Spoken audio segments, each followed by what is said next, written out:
Chers frères et sœurs de la Côte d'Ivoire, je voudrais d'emblée m'excuser auprès de tous ces frères et sœurs qui ne sont pas peut-être originaires de la Côte d'Ivoire, qui écouteront vraiment cette vidéo. J'ai intitulé ce message spécial Côte d'Ivoire, Alléluia, guerre à l'horizon. Et je m'adresse particulièrement à la population de la Côte d'Ivoire dont je suis originaire et citoyen. Alléluia. Et si vous aimez la Côte d'Ivoire, si vous savez aussi le plan que Dieu a pour la Côte d'Ivoire, vous êtes aussi la bienvenue à écouter cette prière, à écouter ce message et à intercéder aussi pour ce pays. Chers frères et sœurs, de ce que je vais parler, vraiment, en ce qui me concerne, je ne voulais pas me prononcer. Parce que je me disais que la charge était trop lourde, trop grande pour moi. Si vous vous souvenez de la vidéo que j'ai faite sur la Côte d'Ivoire, je disais que des événements malheureux et heureux allaient arriver sur la Côte d'Ivoire. Depuis longtemps, je porte le fardeau de ce pays, mon cher pays que j'aime tant. Et je demande toujours au Seigneur, pourquoi c'est moi qui dois porter un tel fardeau? Frère, je ne veux pas faire de la propagande, je ne cherche pas à me faire voir ou à tirer la sympathie de qui que ce soit. Raison pour laquelle vous pouvez voir en bas de toutes ces vidéos que je publie, vous ne verrez jamais un numéro de téléphone. Alléluia. Ni l'église ou quoi que ce soit. Je reste dans l'anonymat. Je suis serviteur du Seigneur Jésus-Christ, prédicateur de l'évangile. Alléluia. Et je dis aujourd'hui que si j'étais resté dans ce pays, je n'aurais jamais peut-être le courage de parler. Et même étant hors de ce pays, le Seigneur me révèle beaucoup de choses par sa grâce que je n'ai même pas le courage d'en parler. Parce que je sais qu'en faisant ces vidéos, c'est mon arrêt de mort que je signe. Frère, vous ne pouvez pas comprendre. Déjà, Dieu me montre comment je vais mourir. Déjà, Dieu montre à ma femme comment, à son jeune âge, elle sera veuve. Ce n'est pas de l'amusement. Frère, je ne cherche pas à être vu ou connu de qui que ce soit. Je voulais vivre ma vie sainement, tranquillement avec ma petite famille. Mais frère, sœur, je ne peux pas contenir ce message qui, je n'arrive plus à dormir. Je vous dis, j'ai des pressions de la part du Seigneur. Voilà. Donc, frère, je pense que l'heure est arrivée pour que je puisse dire ce que le Seigneur me met à cœur. Il y en a tellement de choses que le Seigneur me met à cœur, il me parle. Alléluia. Mais je pense que l'heure est arrivée parce que, pas plus que hier nuit, pendant que j'avais encore le souci, le fardeau de ce pays, hier nuit, le Seigneur me montre encore une vision. Il me montre encore des images sur ce qui arrivera dans un temps soit peu sur la Côte d'Ivoire. Frère, sœur, c'est avec des larmes aux yeux que je vous parle en ces jours. Je ne peux plus me contenir parce que les temps qui arrivent seront des temps de douleur. Alléluia. Et avant de dire ce que j'ai à vous dire, je vais parler non seulement à ce qui doit arriver sur cette nation, je voudrais parler aussi à l'ex-président qui se trouve aujourd'hui à La Haye. Je voudrais parler aussi à tous ces soi-disant serviteurs. Je dis soi-disant parce que parmi eux, il y a beaucoup qui étaient des véritables serviteurs de Dieu qui ont lâché le chemin, qui sont passés de la lumière aux ténèbres. Frère, depuis longtemps, je ne voulais indexer personne. Mais aujourd'hui, frère, vous pouvez signer mon arrêt de mort, mon PV. Parce que vous-même, vous le dites. Si quelqu'un parle mal d'un serviteur de Dieu, on le met en prison. Si quelqu'un vole l'argent de l'église, on le met en prison. Mais combien de voleurs sont autour de vous, vous les avez jamais emprisonnés? L'heure est arrivée où je vais dénoncer ce que le Seigneur me met à cœur. Si vous devez me tuer, déjà le Seigneur me montre comment je vais mourir. Ce n'est pas de l'amusement. Je pense à ma petite famille que je vais laisser. Je ne veux pas tirer, avoir la pitié de qui que ce soit. Je vais plaire au Seigneur. Je vais faire sa volonté.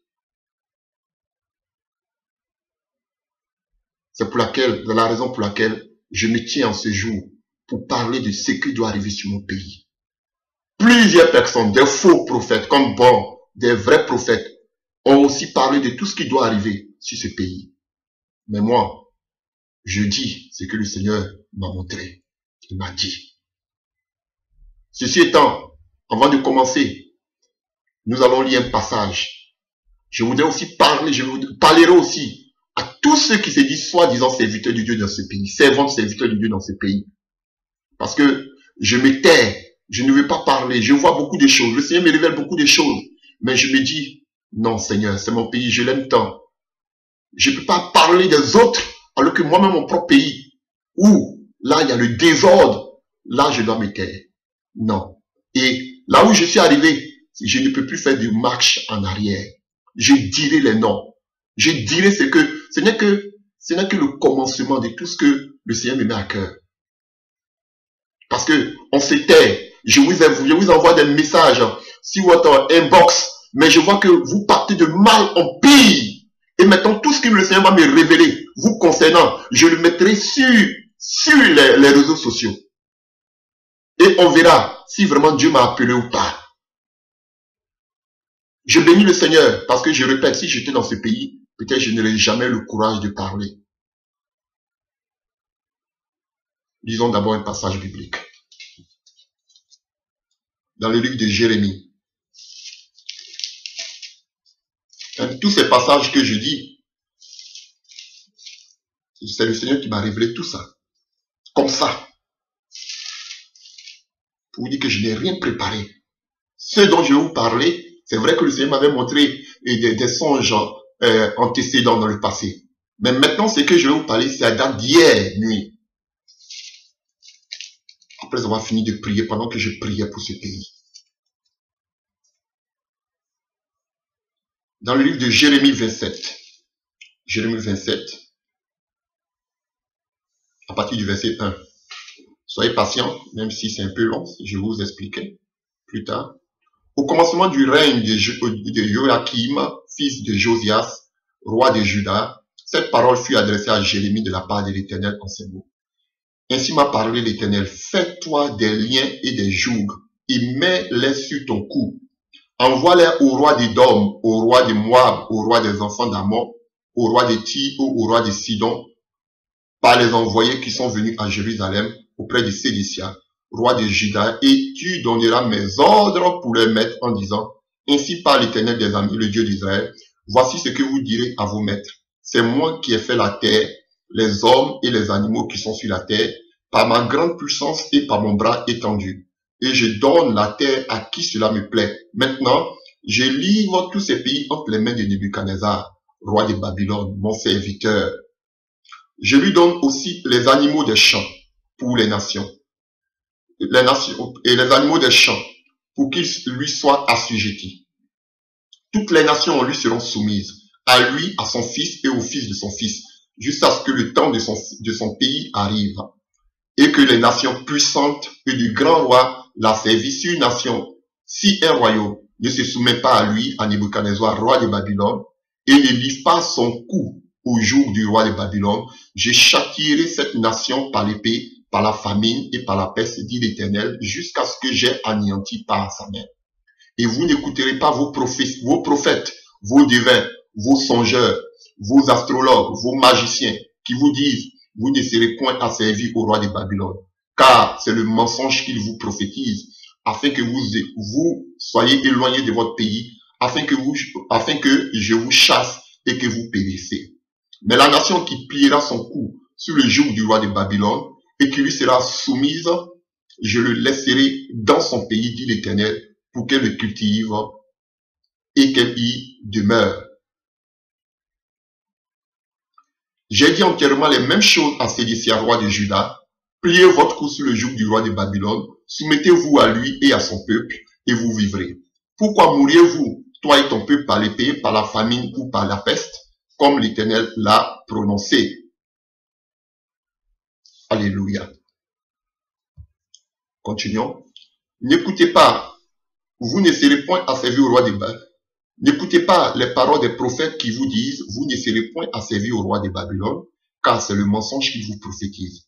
Je ne les ai point envoyés, dit l'Éternel, et ils prophétisent le mensonge en mon nom, afin que je vous chasse et que vous périssez, vous et les prophètes qui vous prophétisent. J'ai dit aux sacrificateurs et à tous ce peuple, ainsi par l'Éternel, n'écoutez pas les prophètes, les paroles de vos prophètes. On va aller un peu plus loin. Vous pouvez vous-même le lire, si vous avez une Bible à la maison. Allons-y un peu plus loin. Alléluia. Et on va continuer au chapitre 28. Dans la même année, au commencement du règne de Sédécia, roi de Juda, le 5e mois de la 4e année, Anania, fils d'Azur, prophète de Gabaon, médit dans la maison de l'Éternel en présence des sacrificateurs et de tout le peuple. Ainsi parle l'Éternel des armées, le Dieu d'Israël. Je brise le joug du roi de Babylone. Encore 2 années et je fais revenir dans ce lieu tous les ustensiles de la maison de l'Éternel que Nebuchadnezzar, roi de Babylone, a enlevé de ce lieu et qu'il a emporté à Babylone. Et je ferai revenir dans ce lieu, dit l'Éternel, Yoconia, fils de Joachim, roi de Juda, et tous les captifs de Juda qui sont allés à Babylone, car je briserai le joug du roi de Babylone. Jérémie le prophète répondit à Anania, le prophète en présence des sacrificateurs et de tout le peuple qui se tenait dans la maison de l'Éternel. Jérémie le prophète dit, Amen, que l'Éternel fasse ainsi et que l'Éternel accomplisse les paroles que tu as prophétisées, et qu'il fasse revenir de Babylone en ce lieu les ustensiles de la maison de l'Éternel et tous les captifs. Seulement, écoute ces paroles que je prononce à tes oreilles et aux oreilles de tout le peuple. Les prophètes qui ont paru avant moi et avant toi, dès les temps anciens, ont prophétisé contre des pays puissants et du grand royaume, la guerre, le malheur et la peste. Mais si un prophète prophétise la paix, c'est pas l'accomplissement de ce qu'il prophétise qui sera reconnu comme un véritable envoyé par l'Éternel. Alors, Anania, le prophète, enleva le joug de dessus le cou de Jérémie, le prophète, et il le brisa. Et Anania dit en présence de tout le peuple, ainsi parle l'Éternel, c'est ainsi que dans 2 années, je briserai le dessous le cou de toutes les nations le jour de Nebuchadnezzar, roi de Babylone, et Jérémie le prophète s'en alla. Après que Ananias le prophète eut brisé le joug au-dessus du cou de Jérémie, le prophète, la parole de l'Éternel fut adressée à Jérémie en ces mots. Va, dit à Anania, ainsi parle l'Éternel, tu as brisé un joug de bois, et tu auras à sa place un joug de fer. Car ainsi parle l'Éternel des armées, le Dieu d'Israël. Je mets un joug de fer sur le cou de toutes ces nations pour qu'elles soient asservies à Nebuchadnezzar, roi de Babylone. Et elles lui seront asservies. Je lui donne aussi les animaux des champs. Et Jérémie le prophète dit à Anania, le prophète, écoute Anania, l'Éternel ne t'a point envoyé. Et tu inspires à ce peuple une fausse confiance.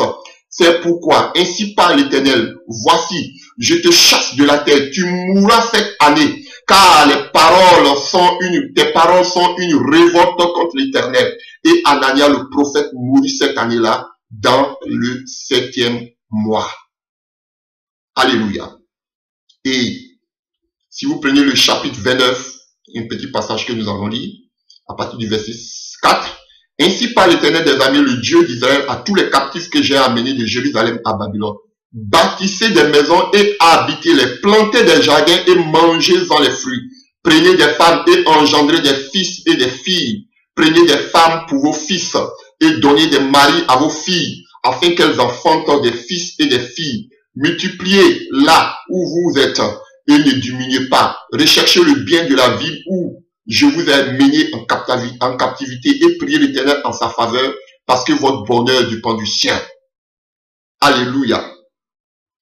Alléluia. Car ainsi parle l'Éternel des armées, le Dieu d'Israël. Ne vous laissez pas tromper par vos prophètes qui sont au milieu de vous et par vos devins. N'écoutez pas vos songeurs dont vous provoquez les songes. Car c'est le mensonge qui vous prophétise en mon nom. Je ne les ai point envoyés, dit l'Éternel, mais voici ce que dit l'Éternel. Dès que 70 ans seront accomplis pour Babylone, je me souviendrai de vous et j'accomplirai à votre égard ma bonne parole en vous ramenant dans ce lieu. Car je connais les projets que j'ai formés sur vous, dit l'Éternel, projets de paix et non de malheur, afin de vous donner un avenir et de l'espérance. Vous m'invoquerez et vous partirez, vous me prierez et je vous exaucerai. Alléluia. Excusez-moi, c'est un peu long, mais je voudrais passer par ce message que le Seigneur m'a mis à cœur. C'est une histoire que beaucoup d'entre vous connaissent. Alléluia. On nous parle du prophète Jérémie, par qui l'Éternel avait prophétisé la captivité du peuple d'Israël en Babylone. Et pourquoi? Parce que le peuple d'Israël avait péché contre Dieu. Et voilà qu'un prophète fait son entrée. Et qu'est-ce qu'il fait? Alléluia. On voit que le prophète Jérémie envoie une prophétie bizarre. La prophétie qu'il envoie, c'est que le peuple d'Israël doit se rendre, doit se soumettre au roi de Babylone qui est Nebuchadnezzar pendant 70 ans. Alléluia. Quelle prophétie bizarre. Et comment notre ennemi, on doit aller se rendre à lui, afin que, alors que nous sommes le peuple de l'Éternel. Alléluia. C'était inadmissible pour le peuple d'Israël, pour le peuple de Juda. Alléluia. Donc, Jérémie a dit, le Seigneur a dit à Jérémie, dis-leur de ne point mettre la confiance en ces faux prophètes, parce que moi, je dis qu'ils doivent être asservis à ce roi, parce que c'est mon serviteur. Vous voyez, l'ennemi du peuple d'Israël, le Seigneur aujourd'hui appelle Nebuchadnezzar son serviteur. Parce que lorsqu'un peuple va contre la volonté de Dieu, pêche contre son Dieu, Dieu même peut se servir de ses ennemis, alléluia, pour pouvoir ramener le cœur de ce peuple-là à lui. Et c'est ce qui se passe ici. Alléluia. Il appelle Nebuchadnezzar son serviteur. Et il ordonne que tout Juda, le peuple d'Israël, se soumette au roi de Babylone, qui est Nebuchadnezzar, s'ils veulent vivre. Et il a même dit que vous puissiez vous marier, que vos enfants se marient, vos filles se marient, parce que vos vies dépendent de là-bas. Vous allez faire 70 ans en captivité. N'ayez pas fausse espérance à ces faux prophètes qui disent, et on avait un prophète qui était Anania, qui est venu qui dit que oh, tout ce qu'il en dit là c'est faux. Moi je suis prophète, Dieu m'a dit que pendant 2 ans, il a enlevé même ce que qu'on appelle le jour que Dieu avait dit à Jérémie de mettre sur son cou, qui représentait, qu'on appelle la souffrance, le jour du peuple d'Israël. Mais lui, il a enlevé ça du cou de Jérémie pour dire que d'ici 2 ans, tous ceux qui sont en captivité en Babylone vont revenir en Israël. Du coup, tout le monde peut se mettre du côté d'Anania pour dire que ce n'est pas possible. Dieu ne peut pas prophétiser comme ça. Notre Dieu que nous adorons ne peut pas nous amener chez nos ennemis. C'est inadmissible. C'est quel genre de prophétie? C'est quel genre de prophète? Comme avec Michée, alléluia, pendant qu'il était le prophète du malheur, pendant que Achab était avec Josaphat, alléluia, et tous ces faux prophètes viennent dire à Achab que Achab voulait savoir s'il devait aller en guerre. Et Josaphat dit, moi je vais consulter l'Éternel. Et tous ces prophètes qui sont venus ont dit au roi Achab, c'est un faux serviteur de Dieu, un faux roi qui a mis l'abomination en Égypte, qu'on appelle en Israël, en mariant, qu'on appelle Jézabel. Et tous ces faux prophètes ne parlaient pas du péché d'Achab, mais ils disaient à Achab que Achab, tu peux monter parce que Dieu est avec toi. Et Josaphat dit, je voudrais, il n'y a plus de prophètes encore ici. On dit non. Achab lui dit, il y a un, mais je ne l'aime pas parce que c'est un prophète du malheur. Tout ce qu'il prophétise, c'est du mal. Il dit, je vais l'écouter. Et comme déjà, et qu'on appelle, tu savais déjà que Michée ne disait rien de bon en ce qui le concernait. Il ne voulait même pas l'écouter. Et Michée aussi savait que Achab ne l'aimait pas. Donc, il est venu sur la même parole, alléluia, de tous ces prophètes. Et il a dit, bon, écoutez ces prophètes. Tout ce qu'ils ont dit, c'est vrai. Il a dit, je te veux que tu me dises la vérité. Il dit, bon, moi, je dis tout ce qu'ils ont dit, c'est vrai. Il a répété la 2e fois et il dit, je voyais. Alléluia. Vous pouvez voir ça dans le livre des 2 Chroniques 18. Et Michée dit, je voyais. Pendant que Dieu était dans son conseil. Vous savez, vous paraît bizarre. Comment Dieu qui est amour peut permettre de ces genres de choses? C'est pour vous dire que voici des véritables prophètes. Alléluia. Et il disait, et qu'on appelle, Michée pouvait dire, dans le livre de 2 Chroniques 18, vous pouvez lire, je voyais Dieu, Jésus-Christ, oh j'aime ça, pour les Trinitaires. Alléluia. Bientôt écoutez le message qui va venir sur pourquoi l'Église ne vivra pas de réveil. Vous allez comprendre quelque chose. 2 Chroniques 18, à partir du verset 18. Et Michée dit, écoutez donc la parole de l'Éternel. J'ai vu l'Éternel assis sur son trône et toute l'armée des cieux se tenant à sa droite et à sa gauche. Et l'Éternel dit. Donc qu'est-ce que Michée dit? Il a vu l'Éternel qui est assis sur son trône. Il n'a pas vu 2 trônes, il a vu un seul trône. L'Éternel était assis sur son trône. Et vous qui dites qu'à la droite de Dieu, c'est Jésus qui est là, il dit à la droite et à la gauche, il voyait des anges. Est-ce que vous comprenez? Ça, c'est une parenthèse. Et le Seigneur disait, qui je vais envoyé pour aller séduire Achab parce que je vais le tuer. Alléluia. Et il y a un ange qui est sorti pour dire, moi je vais le séduire. Et Dieu a mis la parole dans la bouche de l'ange, et l'ange avait donné de fausses prophéties aux faux prophètes pour qu'ils puissent mettre Achab dans le rêve pour que Dieu puisse le tuer. Dieu, il est puissant. Et c'est ce qui s'est passé. Et lorsqu'ils sont allés en guerre, et il a dit que les faux prophètes ont dit, il ne faut pas l'écouter, tu vas aller en guerre, tu reviendras sain et sauf. Tu auras la victoire. Et Achab, et Michel lui a dit, si tu t'en vas en guerre, que tu reviens sain et sauf, c'est que Dieu n'a pas parlé par ma bouche. Tu vas mourir là-bas. Et comme il était, alléluia, il ne croyait pas à cet homme, donc il était incrédule, il est parti. Et la Bible dit que pendant ce combat, il s'est caché. Il a su déjà que le prophète a parlé. Il faut mieux que je sois un peu prudent. Il a mis Josaphat sur son trône. Et la Bible nous dit que le roi Ali a dit, je ne veux pas que vous tuez quelqu'un, je veux seulement que vous tuez le roi Achab. Et comme Josaphat était sur le trône, les gens pensaient que c'était Achab. Et lorsqu'il venait vers Josaphat pour le tuer, la Bible dit que Josaphat a crié et Dieu s'est souvenu de Josaphat. Ils ont vu que c'était pas Achab. Alors la Bible nous dit que quelqu'un a lancé par hasard une flèche. Et là où Achab était caché, la flèche allait l'atteindre. Parce que une parole ne sort jamais de la bouche de l'Éternel sans avoir eu son accomplissement. Chers frères et sœurs. Alléluia. Pourquoi je prends ces deux passages, frère? Pourquoi je prends le passage de Jérémie? Alléluia. Ce n'est pas Babylone qui me préoccupe. Ce n'est pas que vous devez aller tous vous plier les genoux sous et en bas de vos ennemis. Ce n'est pas ce que je suis en train de dire. Mais je suis en train de parler du décret qui vient de l'Éternel. Alléluia. Je suis en train de parler de la guerre. Alléluia. Qui doit arriver sur ce pays, sur cette nation. Pourquoi le Seigneur parle aujourd'hui? Pourquoi le Seigneur veut amener à tout prix son peuple en exil à Babylone? Parce que son peuple l'a abandonné. C'est la situation de la Côte d'Ivoire. Alléluia. Quelque chose se prépare dans ce pays, frère. Voilà pourquoi je voudrais parler, comme Jérémie, avertir le peuple. Si vous ne prenez pas toutes ces recommandations que je vais vous donner, je ne suis pas le seul. Il y a de véritables prophètes qui ont prophétisé. Si vous ne prenez pas à cœur ces recommandations, je vous dis, le chaos risque d'arriver.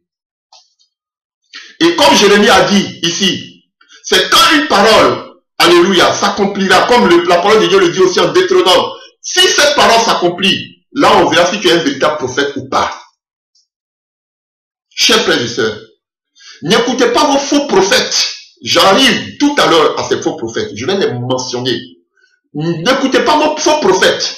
Parce que des troubles comme ceux qui sont en train de vivre la Côte d'Ivoire et voient ces soi-disant personnes qui se disent prophètes et qui se taisent, qui n'ont rien à dire, frère, je suis étonné s'ils sont vraiment appelés de Dieu. Comment ça se fait que ce sont des personnes qui sont loin de ce pays à qui Dieu révèle des choses, alors que vous-même qui êtes dans ce pays, que vous prétendez être des prophètes, des passeports, des docteurs et quoi, vous ne savez même pas ce qui se prépare dans ce pays.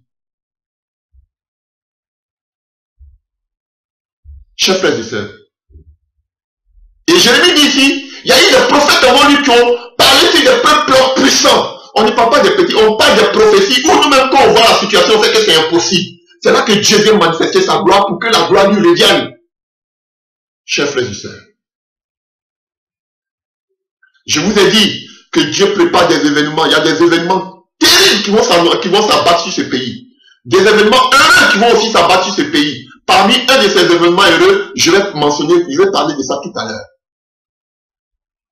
Dans une autre petite vidéo. Chers frères, depuis longtemps, Dieu me parle de la situation de ce pays. Elle est catastrophique. Je ne voulais pas en parler.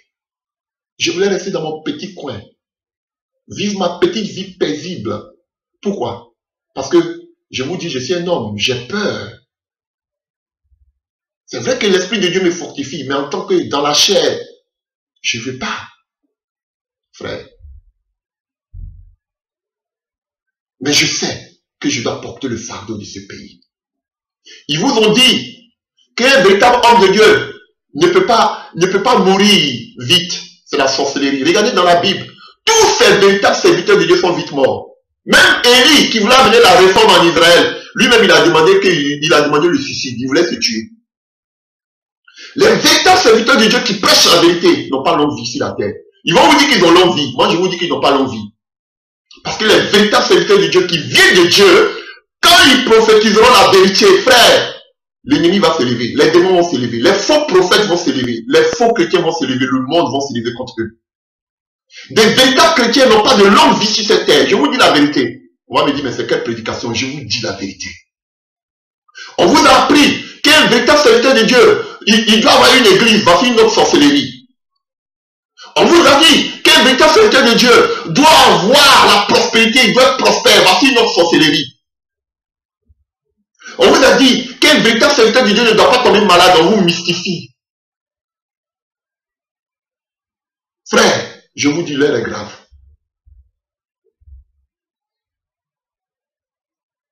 Entrons dans le vif du sujet. Chers frères et sœurs, Dieu m'a tellement parlé de ce pays. Et pas plus que je dormais, je savais déjà, comme je vous avais déjà dit, toutes ces mutineries qui se passent, le Seigneur me montrait ça déjà.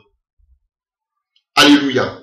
La nomination au ministère de la Défense, que je ne vais même pas dire son nom, ça le Seigneur m'en parlait parce que c'était lui qui dirigeait toutes choses. Alléluia. Je vous dis.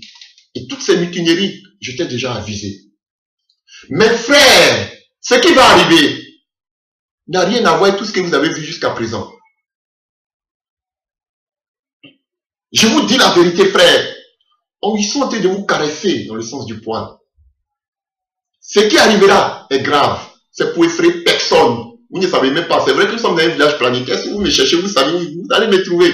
Mais je ne donnerai pas mon contact à qui que ce soit. Je ne me ferai pas voir jusqu'à ce que le temps de Dieu arrive. Frère, je suis un citoyen de ce pays et mais un prédicateur de l'évangile. Frère, ce qui arrive là, ce sera une guerre éclair. Si tu penses que ce qui arrive là, tu vas épargner, tu mens. Même les faux prophètes, vous n'épargnerez pas. Vous ne serez pas épargnés.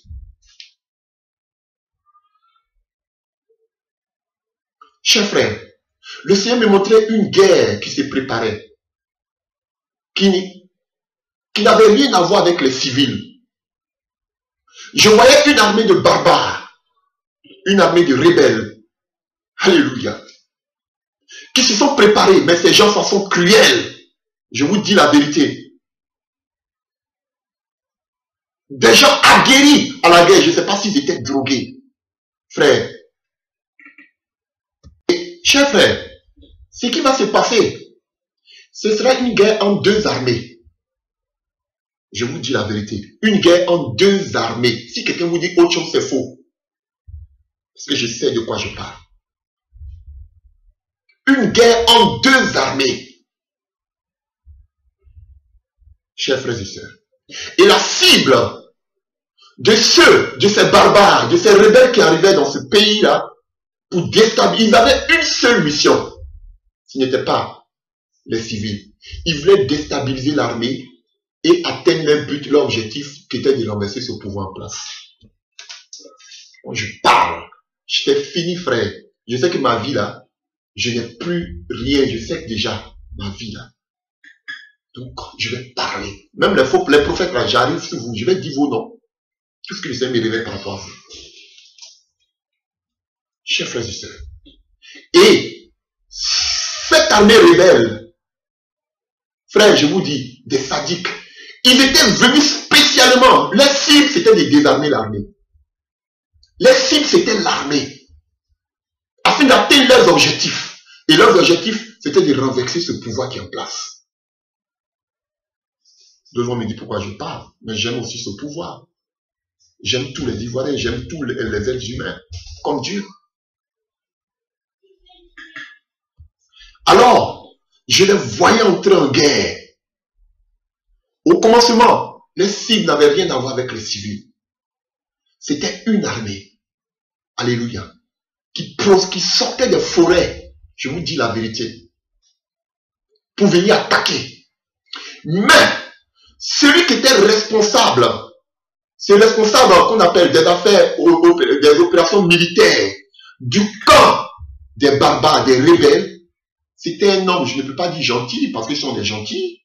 On peut pas venir faire on peut pas venir faire un push ou bien qu'on appelle commanditer ou diriger. Je ne sais pas si c'était lui qui était le commanditaire, mais diriger, qu'on appelle une attaque rebelle. Mais c'est lui, le responsable qui dirigeait cette opération était un homme militaire. Un homme militaire. Et cet homme-là, comme je l'ai dit tantôt, je ne peux pas, mais il n'était pas aussi mauvais que cela, cet homme. Et ces hommes-là, ces barbares, cette armée barbare, avaient fait des prisonniers. C'était saisi des civils. Alléluia.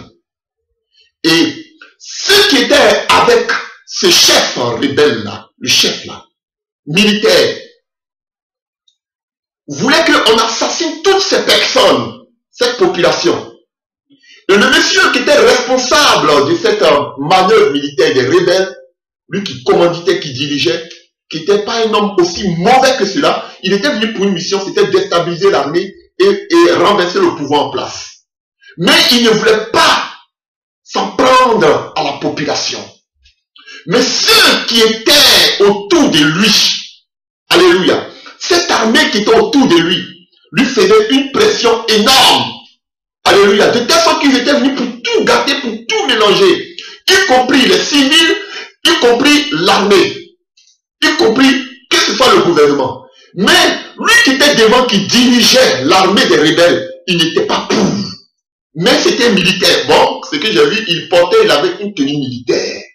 Je me dis que c'est un militaire. Mais il n'était pas mauvais du cœur.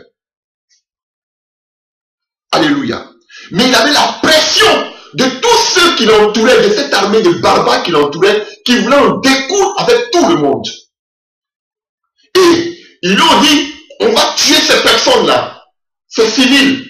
Et le responsable, ce monsieur-là qui dirigeait cette opération, qu'on appelle des rebelles, disait non, mais de l'autre côté aussi, il y a nos fils qui sont là-bas. Au milieu de la peau des civils, il y a aussi nos fils. Dans notre armée aussi, on a nos fils aussi qui sont là-bas. On ne peut pas les tuer.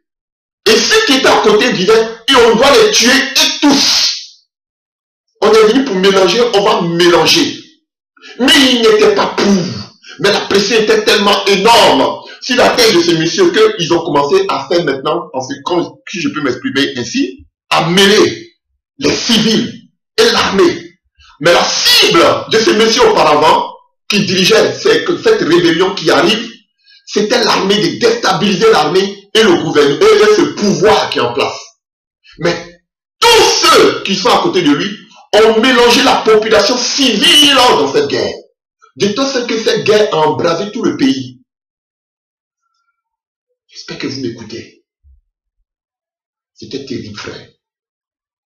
Ils ont poussé ces messieurs qui est au devant qu'on appelle de ces barbares, de ces rebelles qui vont arriver.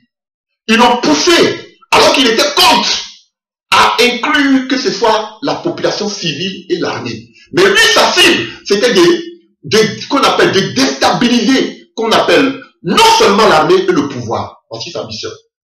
Mais les civils qui ont été mis dedans et tués, ça venait pas de ces messieurs, mais ça venait de tous ceux qui l'entouraient. Toute cette armée de barbares. Frère, je vous dis que c'était vraiment si je peux dire, des kamikazes ou bien mais vraiment, c'était des gens, ils étaient vraiment assoiffés, ils étaient fougueux. Frère, c'était terrible. Et c'est ainsi que j'ai vu qu'ils ont commencé à tuer les personnes.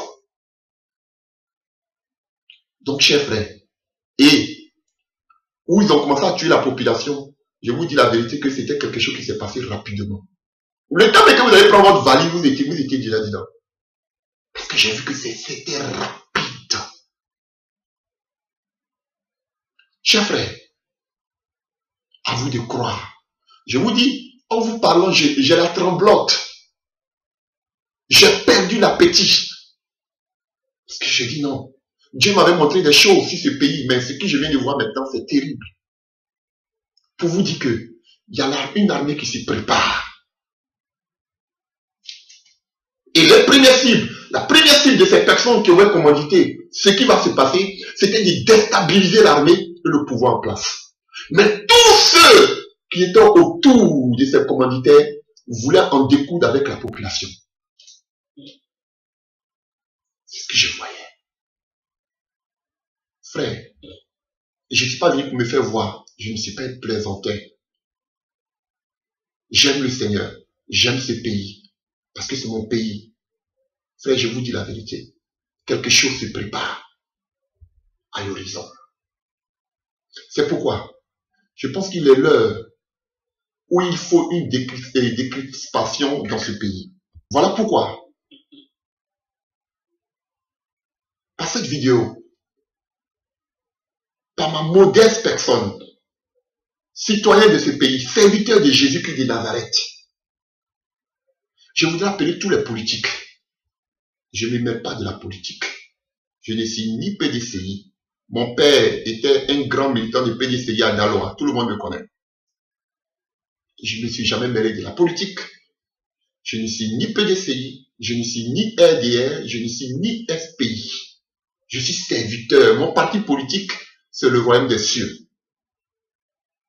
Mon candidat, c'est Jésus-Christ de Nazareth, qui vous aime, qui aime ce pays, qui a choisi ce pays.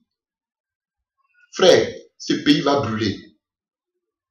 Je vous dis, avant que tout cela ne commence, je vous avais déjà prévenu qu'ils allaient se piquer entre eux. Ça a commencé.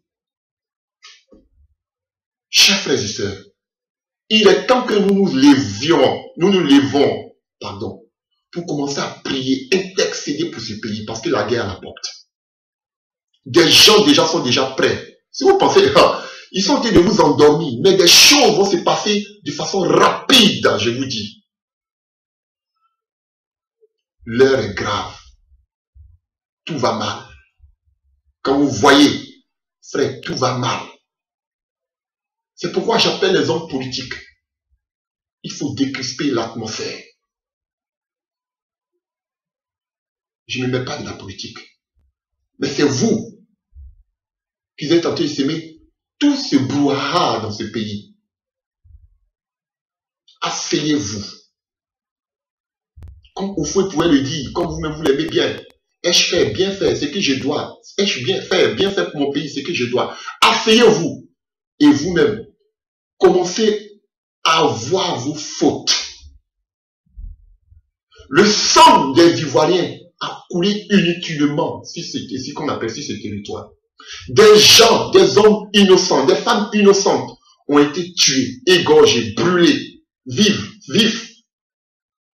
Frère, vous réclamez le pardon. Mais avant qu'il y ait le pardon, il faut qu'on sache qui a fait quoi, qui est responsable de quoi. Asseyez-vous. Et que chacun se voie dans le miroir et qu'il assume sa responsabilité. Et avant de demander le pardon, que chacun dise ce qu'il a fait. Et qu'enfin, qu'on puisse demander pardon. On ne peut pas avoir de réconciliation sans qu'on ne sache pas qui a fait quoi dans ce pays. Qui est fautif de quoi que ce soit. Tant qu'on ne demande pas pardon à l'autre à qui on a fait du mal. Je parle aux politiciens. L'heure est grave. Si vous ne l'aidez pas, si vous n'asseyez pas ensemble pour pouvoir résoudre cette équation qui est la paix nationale, la réconciliation nationale, je vous dis qu'on va directement dans le gouffre. Et si ce pays est brisé, ce pays est brûlé, c'est nous tous qui en pâtissons, qui souffrons. Évitons ce qui arrive. Frère, pour ma part, je ne fais que dire ce que le Seigneur me montre. Je vous dis que c'est une œuvre, une vision, une révélation de hier nuit. Contrairement à tout ce que Dieu m'avait déjà dit auparavant.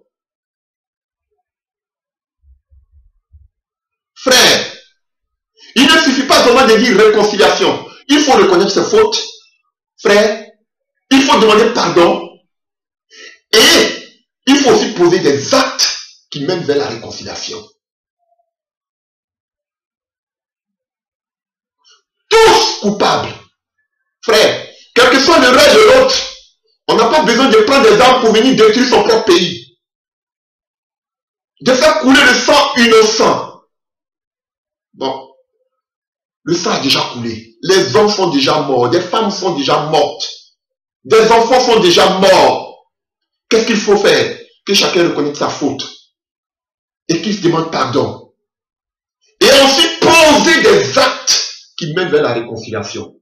Comme par exemple, comment vous voulez de réconcilier avec des personnes alors que d'autres prisonniers politiques sont encore, croupissent encore dans vos prisons? Libérez-les. Si vous voulez une véritable réconciliation. Comment voulez-vous une réconciliation? Si une partie de vos enfants sont en exil, allez-y les chercher. Il ne suffit pas seulement de les chercher. Montrez-leur que vraiment vous êtes prêts à aller à la réconciliation. Et que lorsqu'ils reviendront dans ce pays, dans leur pays d'origine, ils ne seront pas emprisonnés ou pourchassés. Parce que aussi, ils ont la tremblote, ils ont peur. Donnez-leur de l'espoir. Chers frères et sœurs, il y a des blessures profondes. Et il faut que quelqu'un paye le prix. Que quelqu'un accepte de s'humilier pour pouvoir rassembler tous ces poussins sous la poule. Chers frères, l'heure est grave. Je parle. L'heure est grave.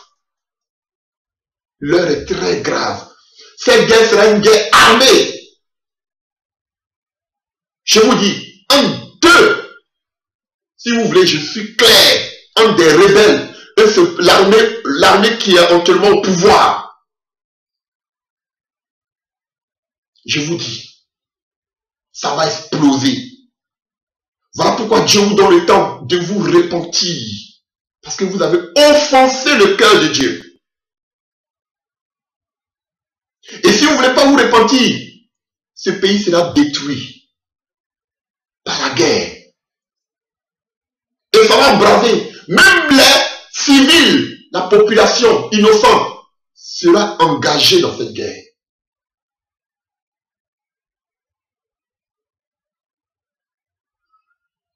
Chers frères et sœurs, c'est l'appel que je lance à tous les politiciens. Laissez vos rancœurs, laissez vos intérêts égoïstes, laissez vos intérêts de partis politiques, mais pensez plutôt au pays qui nous unit tous.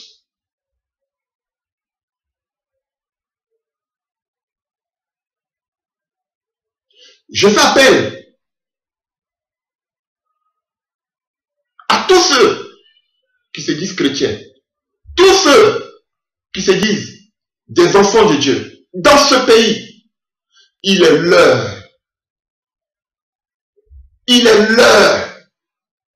que vous vous leviez.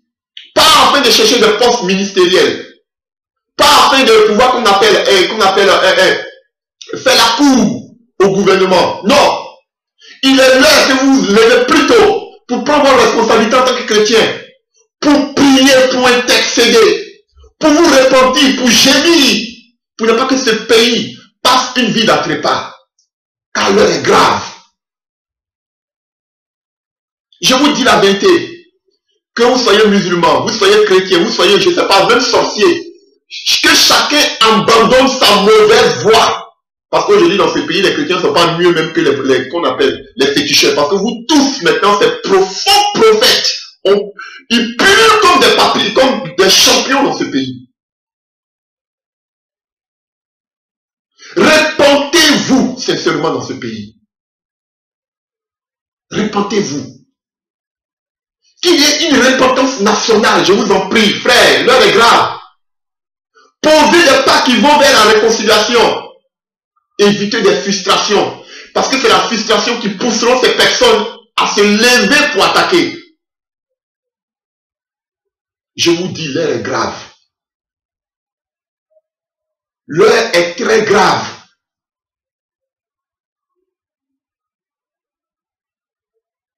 Alléluia. C'est le message que je voulais donner, amener à tout ce peuple, à tous les Ivoiriens de la diaspora et tous ceux qui aiment ce pays. Il est temps que vous vous mettiez, vous, un temps soit peu, à commencer à prier pour votre pays, si vous l'aimez.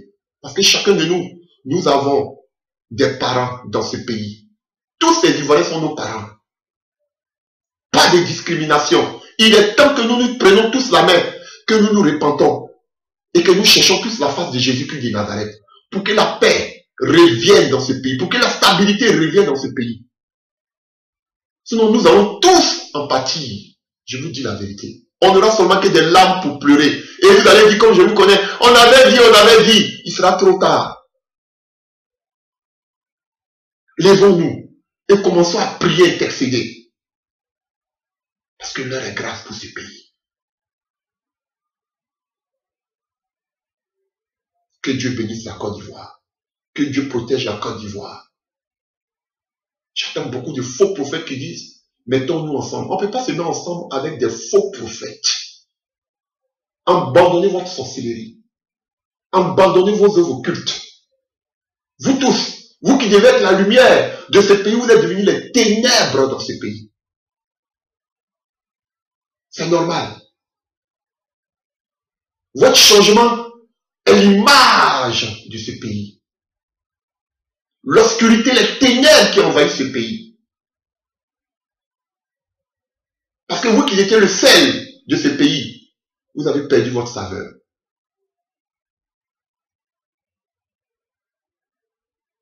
Que Dieu bénisse la Côte d'Ivoire. Et que Dieu se souvienne de ce pays. Que le Dieu d'amour, le Dieu de bonté, se souvienne de ce pays. Seigneur, je t'en supplie. Souviens-toi de tous ceux, alléluia, qui sont en exil, qui meurent dans des conditions, oh Seigneur Père, et désastreuses. D'autres, imaginez que vos frères, vos compatriotes se livrent à la prostitution dans les pays limitrophes. Parce qu'il y a le désordre dans les propres pays. Comment voulez-vous avoir des réconciliations nationales? Il faut poser des actes. Il ne suffit pas seulement de dire que oui, nous voulons la réconciliation, mais poser des actes d'apaisement.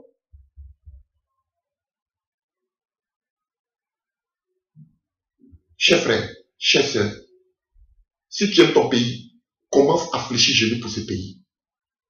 Parce que la guerre est à la porte de ce pays. Dieu, dans son amour, de la même manière qu'il a passé par Jérémie pour prévenir le peuple de Juda, c'est de la même manière qu'il passe par ses serviteurs pour vous prévenir.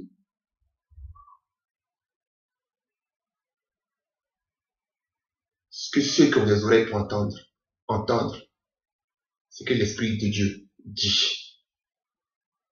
Au nom puissant de Jésus-Christ de Nazareth. Amen.